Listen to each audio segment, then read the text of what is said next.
ఏ మద్యం కుంభకోణం గురించి అయితే చెప్పావో దాని గురించి ఒక మాట మాట్లాడా? మరి అందరి విషయాలు నేను వాళ్ళ బ్రతుకులు బయట పెడతాను, సగం బట్టలు ఇప్పారు మిగతా సగం బట్టలు ఇప్పుతాను అన్నాడు. ఎవరు బట్టలు ఇప్పుతాడు? ఆయన బట్టలు ఇప్పుతాడా, జగన్మోహన్ రెడ్డి బట్టలు ఇప్పుతాడా, లేకపోతే ఎవరైతే ఈయన చెప్తున్నాడో ఆరోపణ వాళ్ళ బట్టలు ఇప్పుతాడా? చెప్పాలి కదా. ఈ బట్టలు ఇప్పే ప్రోగ్రామ్ ఏంటో వీళ్ళ ఫాంటసీ ఏంటో ఎవరికి తెలియదు.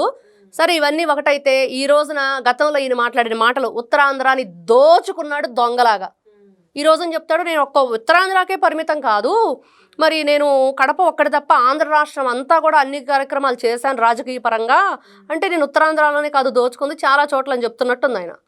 అలానే ఉంది. రాజకీయ అనుభవం అంటే ఏ విధంగా చూడాలంటే, వీళ్ళు దొంగల ముఠాగా, దొంగల పార్టీగా అందరూ కలిసి దోచుకొని రాష్ట్రాన్ని సర్వనాశనం చేసి 12,000 కోట్ల రూపాయల అప్పులు పాలు చేశారు రాష్ట్రాన్ని. రాజధాని లేదు, యువతకి భవిష్యత్తు లేదు, వాళ్ళకి భరోసా లేదు, ఉద్యోగాలు లేవు, రోడ్డు లేవు, ఏమీ లేవు.